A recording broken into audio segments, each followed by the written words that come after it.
The auditorium aboard the Helios spire was vast, built for spectacle. Rows of tiered seats stretched upward like concentric shields, filled with alien dignitaries whose bodies gleamed, shimmered, or pulsed in hues no human sky had ever held. At the center, the holographic dais glowed, a stage for memory, testimony, and warnings. Colonel David Rourke sat among them, the lone human in the chamber. His uniform was unmarked, his posture unassuming, his presence officially that of an observer. He said nothing. He did not need to. Every scar along his knuckles, every steel line in his shoulders whispered what the others in this chamber had never known: he had survived Earth. The moderator, a crystalline entity whose body chimed like glass under strain, gestured with a faceted limb. Today's proceedings will show archival combat sequences from the Terran campaigns. The purpose is instructional, to highlight excessive human aggression and the necessity of Dominion oversight. Murmurs rippled through the tiers. Some species leaned forward eagerly, others recoiled at the promise of violence. Rourke neither shifted nor blinked.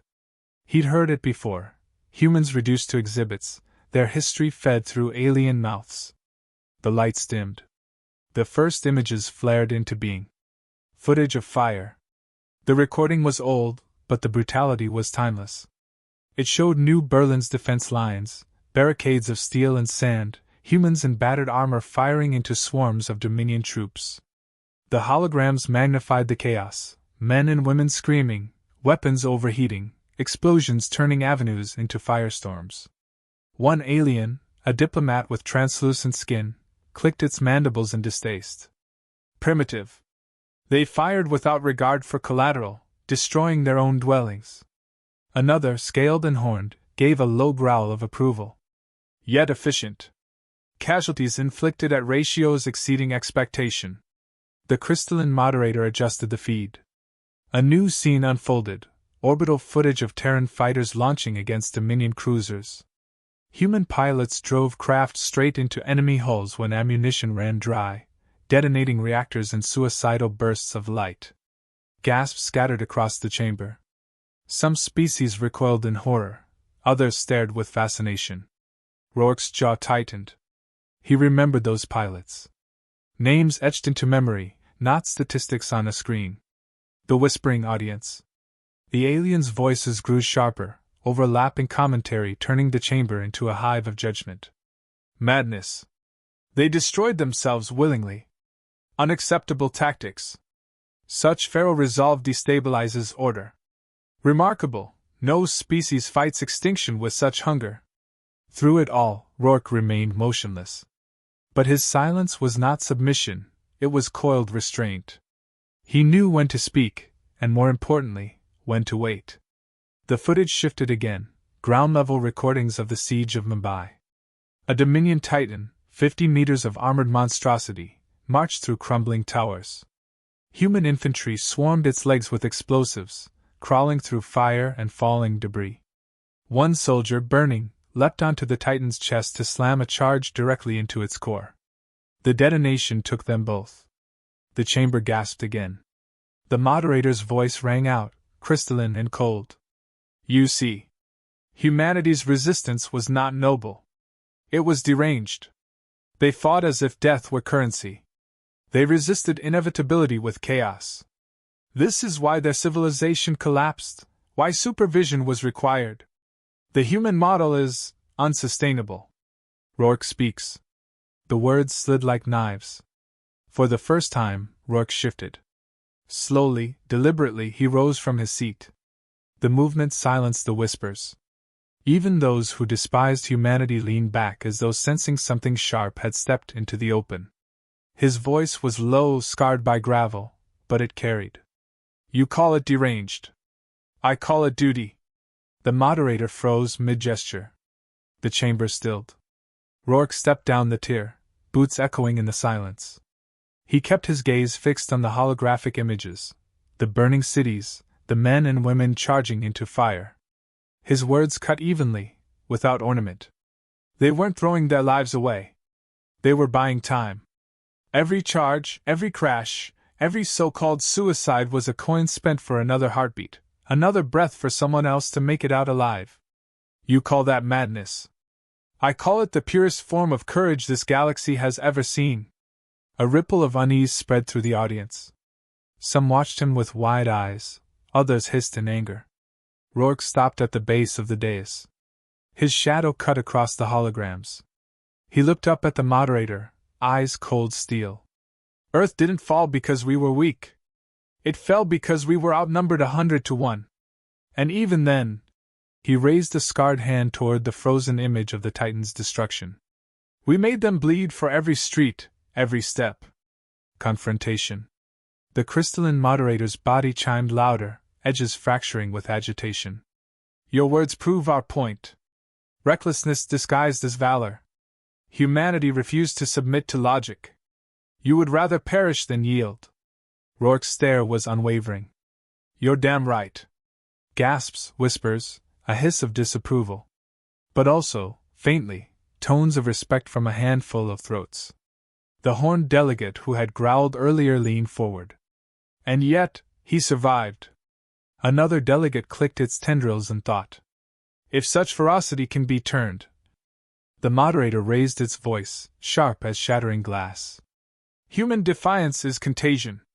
It spreads. That is why Earth remains under observation.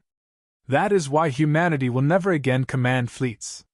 Rourke's jaw set. He didn't flinch, didn't retreat. Instead, he let silence weigh heavy until the chamber leaned into it. Then he spoke, measured and slow. You make speeches about logic. But the reason you're showing this footage isn't logic, it's fear. You fear what you don't understand. You fear a people who'd rather die on their feet than live on their knees. And you should. The chamber erupted. Shouts, hisses, chimes of anger and alarm. The moderator slammed its crystalline limbs against the dais. Silence! Remove the human!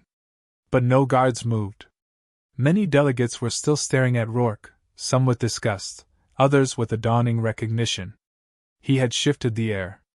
The cliffhanger. Rourke didn't wait for permission. He turned his back to the dais, walked back toward his seat, voice low but cutting through the uproar. You can show our battles on endless loops, call us reckless, call us broken.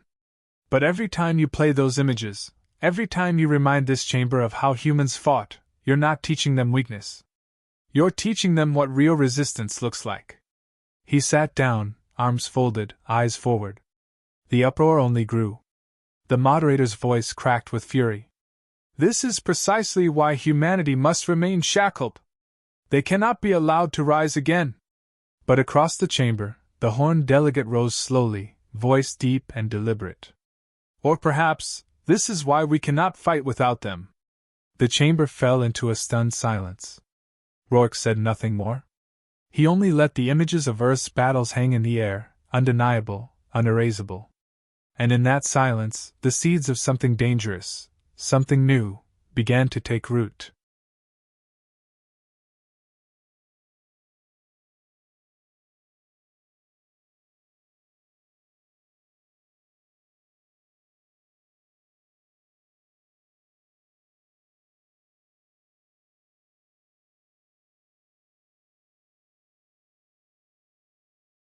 The silence after the horned delegate's words was heavier than the void.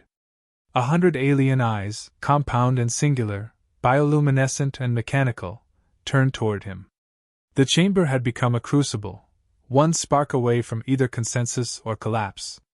Colonel David Rourke remained seated, arms crossed, eyes fixed on the frozen hologram of the burning Titan.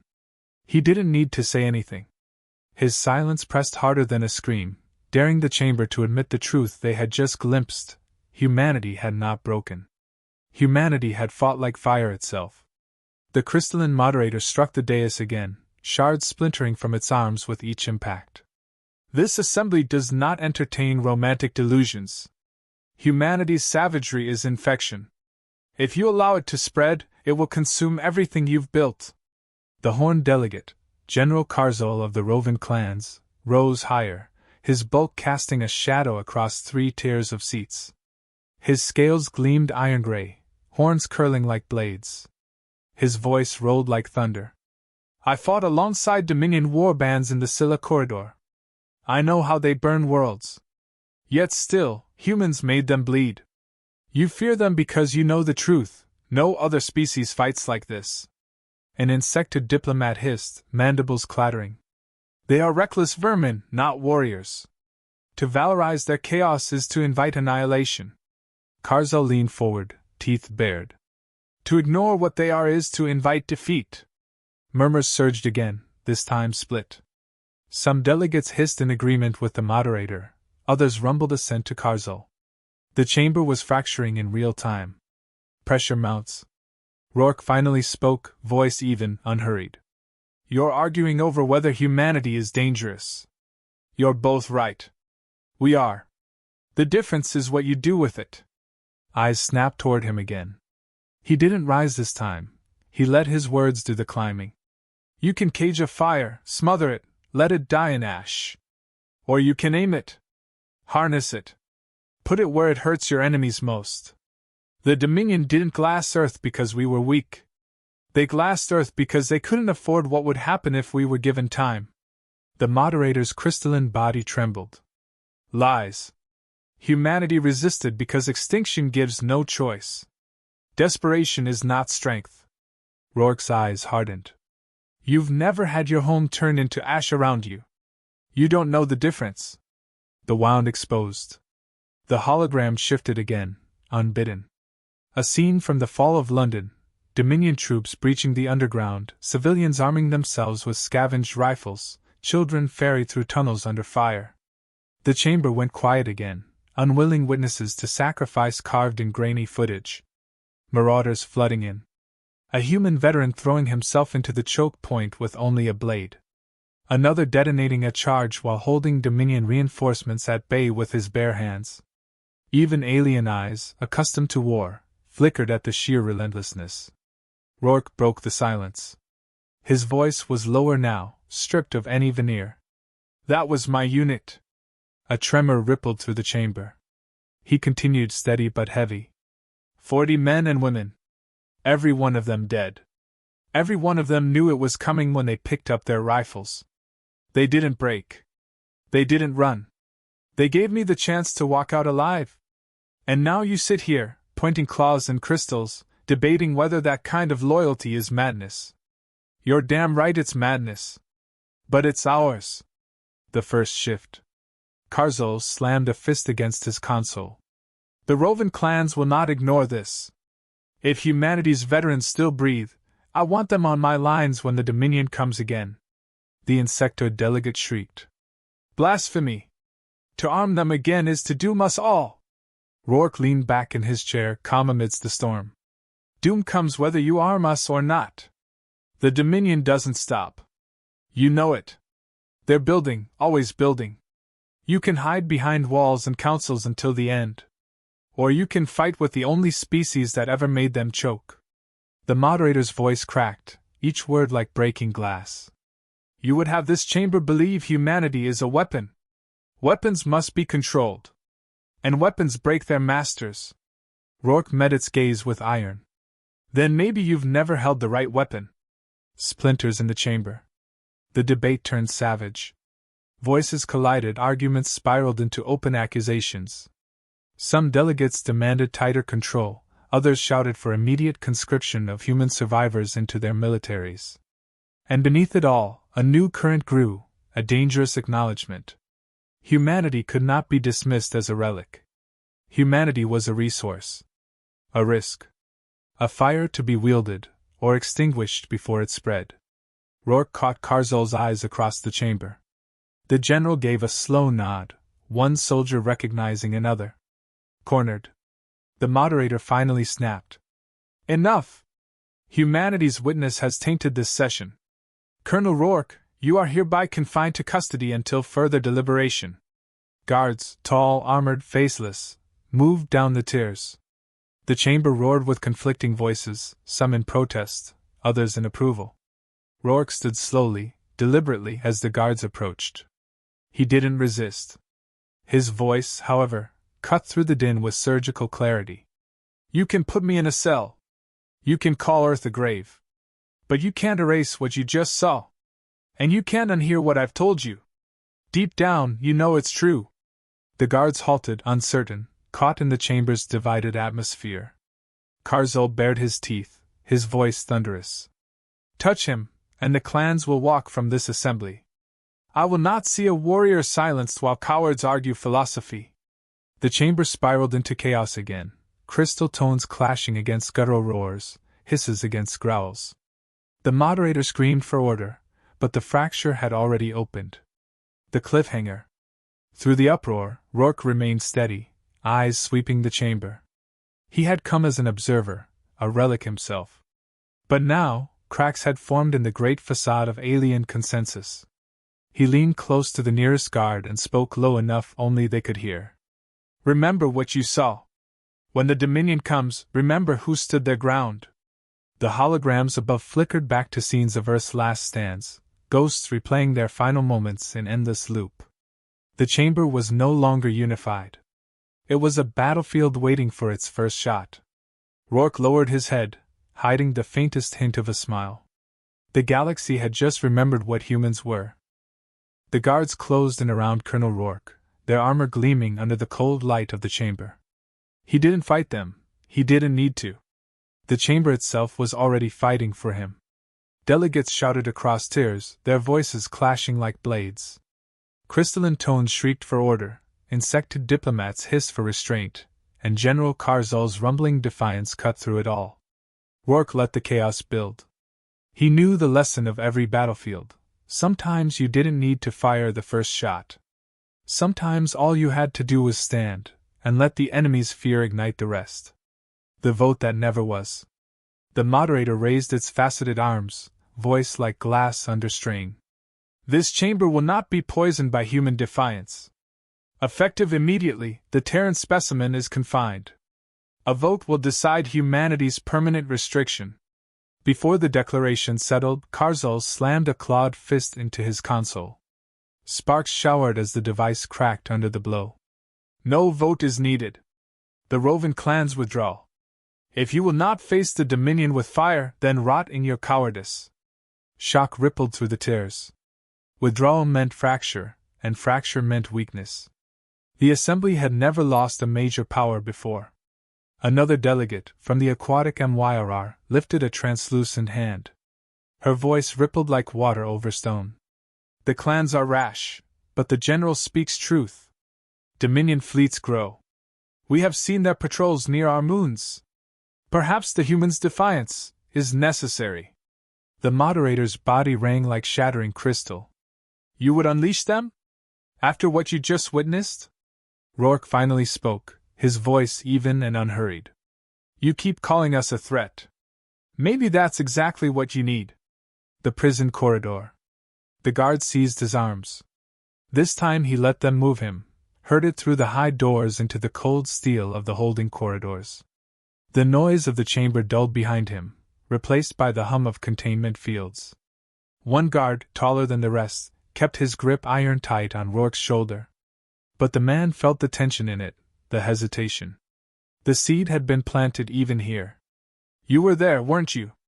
Rourke said quietly, so only the guard could hear. "One of the occupation troops on Earth. You saw us fight." The guard stiffened. For a moment, no answer. Then a low voice, almost a growl. "I saw. You didn't break." Rourke gave the faintest nod. "Remember that. You'll need it soon." Dominion at the gate. They reached the holding cell just as alarms erupted through the spire. Not debate tones, battle alarms. The lights dimmed, then pulsed red. Shouts spilled through comms, chaotic, panicked. "Unidentified warp signatures, multiple. Outer perimeter breached. Dominion fleet in system. Evacuate the lower tiers." The guards froze. Dominion didn't attack neutral assemblies. Not openly. Not here. Unless. Rourke's lips curled. "They heard the footage too. They know what you're afraid of." The spire trembled. A distant explosion sent dust falling from the ceilings. One guard snapped open the cell, shoving Rourke inside, but the move was half-hearted, distracted by the screams rising over the comms. The last thing Rourke heard before the door sealed was Karzul's voice over the broadcast system, booming even through the alarms. "Assembly, stand your ground! To your ships! To arms!" The cell's weakness. The chamber was bare, just walls of humming containment fields and a single bench. But Rourke had spent years in battlefields where bare walls meant nothing. He pressed a hand against the barrier, feeling the current ripple. Dominion tech hummed differently. Predictable, rhythmic. This was alien, but flawed. Another tremor shook the spire. The hum faltered, just for a heartbeat. Enough. Rourke stripped the panel from the bench, angled the sharp edge against the field generator in the wall. Sparks burst, the hum screamed, then died. The field flickered out. He stepped into the corridor, unarmed, but alive. And that was enough. War in the spire. Smoke billowed through the grand halls. Alien dignitaries fled in panic streams while Dominion shock troopers stormed the tiers, their weapons carving arcs of violet death. The air reeked of ozone and blood. Rourke moved with purpose. He knew battle rhythm, how panic scattered, how predators advanced. He scavenged a fallen guard's rifle, its grip alien but functional, and dropped 2 Dominion marauders before they even registered his presence. Ahead, Karzul was a living avalanche, tearing through Dominion lines with nothing but brute strength and a war axe half the size of a man. His scales were blackened, his armor cracked, but his roar shook the hall. Rourke pushed through the chaos to him. "General!" Karzul turned, eyes widening. "Human! They released you?" "Not exactly." Rourke chambered another shot. "You still want humanity on your lines? Then fight beside me now." The general bared his teeth in a grin. "Gladly." Turning the tide. Together they drove through the spire's main concourse. Aliens scattered behind them, rallying to the sight, the human they had debated minutes ago now fighting Dominion troopers in their halls. Mara of the aquatic MYR appeared with her retinue, water tanks strapped to their suits, spraying corrosive jets that melted Dominion armor. Other factions joined too, fractured but desperate, driven by the immediacy of survival. Rourke shouted over the din. "See what's happening? This is why they fear us. Not because we die, but because when the fire starts, it spreads." His words were swallowed by the battle, but he saw them land. He saw resolve harden in alien eyes, fear turn into something else, defiance. The duel. The spire shook again as the Dominion commander entered, a massive warlord encased in crimson armor, towering above even Karzul. He carried a blade humming with void energy, slicing through pillars like paper. He pointed it at Rourke. "Human! You do not belong in these halls. You belong in ash." Rourke stepped forward, rifle lowered, eyes like steel. "I've lived in ash. And I walked out of it." The warlord charged. Karzul intercepted, axe clashing against the void blade. Sparks cascaded as titans collided. Rourke circled, firing into the warlord's gaps, drawing its fury. "Now!" Karzul roared, forcing the warlord back a step. Rourke hurled the rifle aside, seized a dropped Dominion charge, and slammed it into the warlord's chest plate. The explosion ripped through armor, sending the giant crashing to the floor. The concourse went still. Dominion soldiers faltered, their commander smoking on the tiles. The defenders surged forward, driving them back out of the spire. Resolution. When the smoke cleared, the chamber was in ruins. Delegates stood among wreckage and corpses, their silks and jewels stained with blood. And at the center stood Rourke, battered but unbowed, beside Karzul. The moderator's fractured body glittered faintly in the dust. This proves nothing. Humanity is still reckless, still dangerous." Rourke's voice cut like a blade. "It proves one thing. When the Dominion comes, you don't want to face them without us." Silence followed. No delegate spoke against him. None dared. Karzul raised his axe, voice thundering. "Then let it be known, the humans are not relics. They are warriors. And today, this chamber saw why." The cliffhanger. Rourke looked up at the fractured dome of the spire, where stars glimmered through cracks. The Dominion would be back. This had only been a taste. But now the chamber was no longer united against humanity. It was united with them, if only for survival. Rourke let out a slow breath, the weight of memory pressing against his chest. His comrades from Earth, the ones who never left the ruins, were silent ghosts in his ears. He whispered, too low for anyone but himself. You gave me time. Now I'll make it count. The chamber's wreckage flickered with firelight, and in that glow, the galaxy's war had already shifted course.